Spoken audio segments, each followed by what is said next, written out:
नमस्कार. पुरुषांमध्ये 50 नंतर होणारे जे अनेक आजार असतात त्यातला महत्त्वाचा आजार म्हणजे BPH, बिनाइन प्रोस्टेट हायपरट्रॉफी. हा आजार 50 ते 60च्या दरम्यान जवळजवळ 50% पुरुषांना होतो आणि 60 नंतर तर या आजाराचं प्रमाण खूप वेगाने वाढायला लागतं.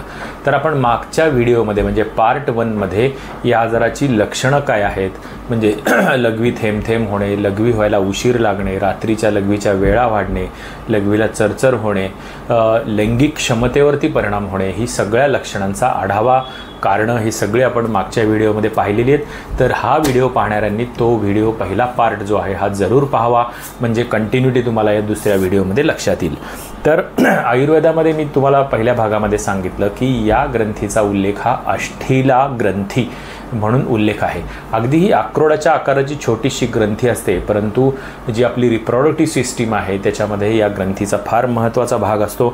तर वयोमान परत्वे जसं जसं या ग्रंथीची वाढ व्हायला लागते तसा तसा मूत्रमार्गावरती दाब यायला लागतो आणि त्यामुळं ही सगळी लक्षणं येतात. आता मगाची जर लक्षणं तुम्ही जर सगळी ऐकली तर आयुर्वेदामध्ये प्रत्येक आजाराचं वात, पित्त आणि कफ या 3 दोषाच्या अनुषंगाने विभाजन केलं जातं की ही लक्षणं ब्रॉडली कोणत्या दोषाच्या दृष्टीच्या अंतर्गत जातात. आपण जर बघितलं तर वातदोष जो आहे त्याच्यामधला जो अपानवायू हा त्याचा उपप्रकार आहे, त्याची ही कर्म जी आहेत की शरीराबाहेर मल मूत्र याचं निर्हरण शरीराच्या बाहेर करणं हे काम अपानवायूचं येतं. त्यामुळं अपानवायूदृष्टी, वायुदृष्टी हे महत्त्वाचं याच्यामध्ये कारण आपल्याला अष्ठीला ग्रंथीच्या वृद्धीमध्ये दिसून येतं आणि त्याच्यावरती त्यामुळे चिकित्सा करणं हे महत्त्वाचं आहे. तर वातदोष हा नेहमी आयुर्वेदाच्या मध्ये उल्लेख आहे संहितांमध्ये की 2 पद्धतीने वाढतो. एक तर प्युअरली वाताचं डिजनरेशन होणं, म्हणजे शरीराचं प्रचंड मोठ्या प्रमाणावरती ऱ्हास होणं आणि त्यामुळं कफदोष कमी होणं आणि त्यामुळं वातदोषाची वृद्धी होणं.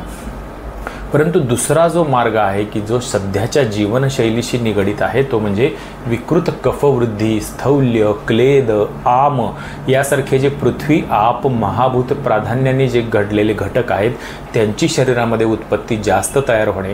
त्यामुळे एक लक्षात घ्या की जेव्हा कफदोष जास्त होतो तेव्हा वायूचं संचरण जे असतं त्याचं जे नैसर्गिक कर्म असतात त्याच्यामध्ये अडथळा निर्माण होतो.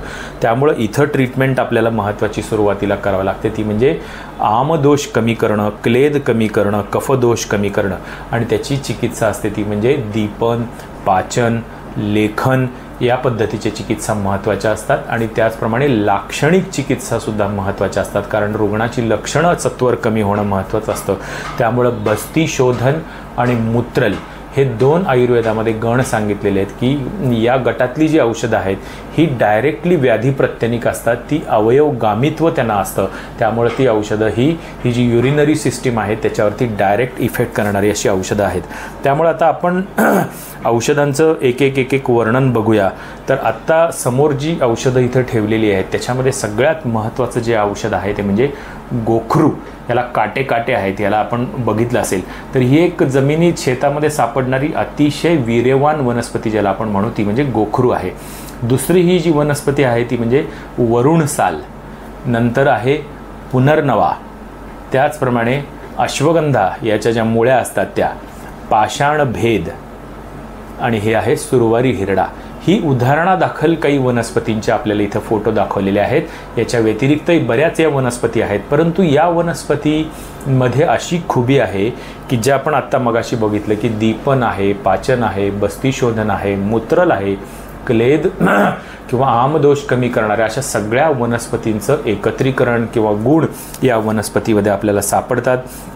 त्यामुळं आपोआप काय होतं की मूत्रल औषधं, मूत्रल म्हणजे काय, मूत्राचं प्रमाण वाढवणारी, त्यामुळे लघवी ही सटकून साफ होणं एका वेळेस ही गोष्ट व्हायला लागते. सुरवारी हिरड्यासारखं जे औषध आहे हे शोथग्न आहे, जी प्रोस्टेट ग्रंथीला जी सूज आलेली असते आणि त्यामुळं मूत्रमार्गावरती निर्माण होणारा जो दाब असतो तो दाब कमी होतो, सूज कमी होती आणि त्याचप्रमाणे मसल तिथल्या रिलॅक्स होतात आणि त्यामुळे मूत्राचा प्रवाह हा व्यवस्थित होतो. त्याचप्रमाणे पुनर्नवासारखी शोथग्न वनस्पती इथं काम करते. तर ह्या पद्धतीने ही सगळी औषधांची योजना इथं अतिशय चपखलपणे लागू पडते. स्नेहपान हा एक कटी प्रदेशातले जे दोष आहेत त्याच्यासाठी आयुर्वेदामध्ये सांगितलेला हा एक अतिशय प्रभावी पंचकर्म पूरक उपचार म्हणलं तरी चालेल, ते म्हणजे स्नेहपान. तर स्नेह म्हणजे काय? औषधी तेल किंवा तूप, याला ढोबळमानाने आपण स्नेह म्हणतो. तर यांचा शरीरामध्ये अंतर्गत वापर करणं, तर तो स्नेह वेगवेगळ्या या वनस्पतींनी जर सिद्ध केला, विशेषतः गोखरू किंवा धान्यक म्हणजे धणे या औषधांनी सिद्ध केलेलं जे तूप असतं याचं स्नेहपान जर आपण केलं तर हा मूत्रमार्ग जो आहे हा व्यवस्थित काम करायला लागतो. त्याचप्रमाणे अवगाह ही एक महत्त्वाची चिकित्सा आहे. अवगाह याला आपण बोलीभाषेमध्ये सीट्स बाथ किंवा टब बाथ हे म्हणू शकतो. याच्यावरती पण संशोधन झालेलं आहे की जेव्हा कटी प्रदेश जो असतो हा आपण कोमट गरम पाण्यामध्ये काही वेळ आपण त्याच्यामध्ये बसतो टबमध्ये, त्यावेळेस आजूबाजूच्या सगळ्या ज्या मसल्स असतात त्या रिलॅक्स होतात. तर जेव्हा तुम्ही स्नेहन कराल म्हणजे अभ्यंग कराल, या भागाला तेल लावून त्याच्यामध्ये जर तुम्ही बसला तर त्यामुळे स्नेहन आणि स्वेदन या दोन्हीचेही फायदे होतात.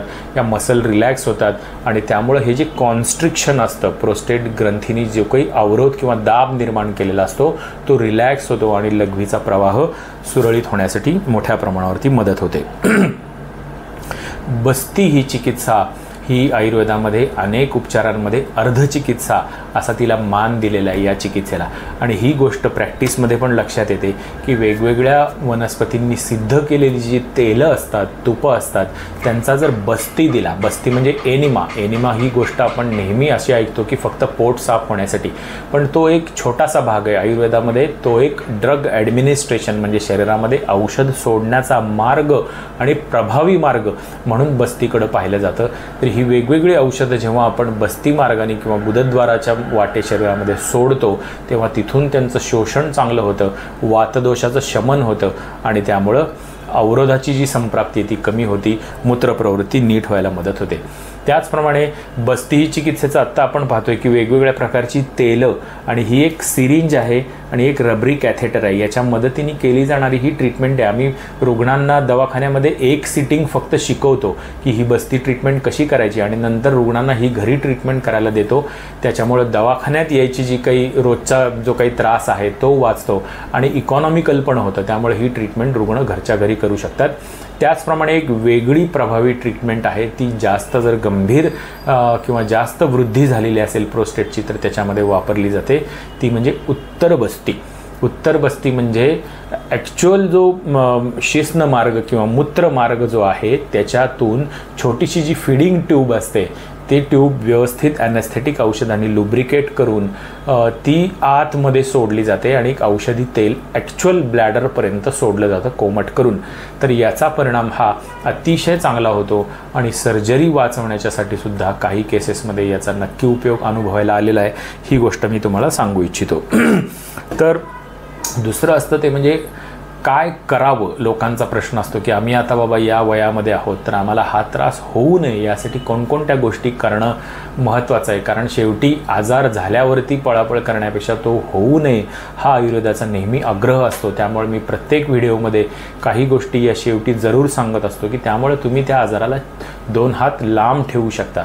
तर त्यामधला एक छोटासा व्यायाम प्रकार, योग प्रकार आपण म्हणू शकतो, तो म्हणजे अश्विनी मुद्रा. हा आपण कुठेही शोधावं किंवा योग शिक्षक असतील त्यांच्याकडून हा प्रकार आपण शिकून घ्यावा. त्याच्यामुळे पेल्विक फ्लोअर मसल ज्या असतात त्या चांगल्या होतात आणि प्रोस्टेटची ग्रोथ जी अनाठाई जी होत असते ती कमी होण्याला अटकाव होतो. तिथला जो मूत्रमार्ग आहे, मूत्रप्रवाह जो आहे तो व्यवस्थित होण्यासाठी याची मदत होते.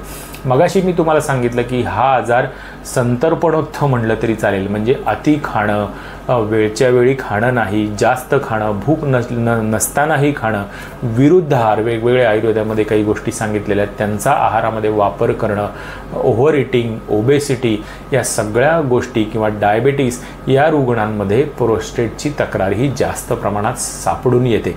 त्यामुळे तुम्ही तुमचं वजन हे उंचीच्या प्रमाणामध्ये ठेवायचा प्रयत्न करा, नियमित व्यायाम करा, फलाहार घेण्याची सवय ठेवा. त्याचप्रमाणे मगाशी सांगितले तसं आहारातल्या या गोष्टी सांभाळा. झोप व्यवस्थित, तुमची दिनचर्या व्यवस्थित जर तुम्ही ठेवली तर आपोआप या आजाराला तुम्ही काही हात किंवा काही वर्ष तरी नक्की दूर ठेवू शकता. हे मी आपणाला ठामपणे सांगू इच्छितो. तर हा कंटेंट तुम्हाला आवडला असेल तर व्हिडिओ लाईक करा आणि जे कोणी गरजू लोक असतील त्यांना शेअर करायला विसरू नका. आणि याच पद्धतीची माहिती तुम्हाला जर मिळवायची असेल तर त्यासाठी आमचं जे कल्पतरू आयुर्वेदिक चिकित्सालय हे चॅनल आहे ते जरूर सबस्क्राईब करा आणि काही कॉमेंट्स असतील तर आमच्या संपर्कात राहा. धन्यवाद.